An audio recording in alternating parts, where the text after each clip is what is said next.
Hello. Welcome to our channel, Mathematics Resource Center. Pause the video, read through the question, and we are ready to begin when you are.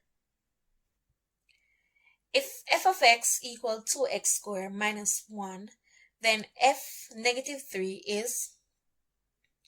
Okay, so what we're going to do is basically substitution.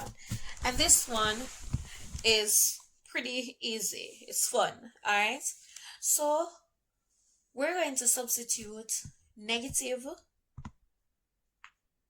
3 wherever we see x in that function f, right? So let's go.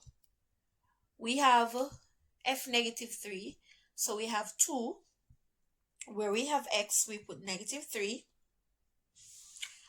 And it's square minus 1. Good? Simplifying, what is negative 3 square? Negative 3 square is 9.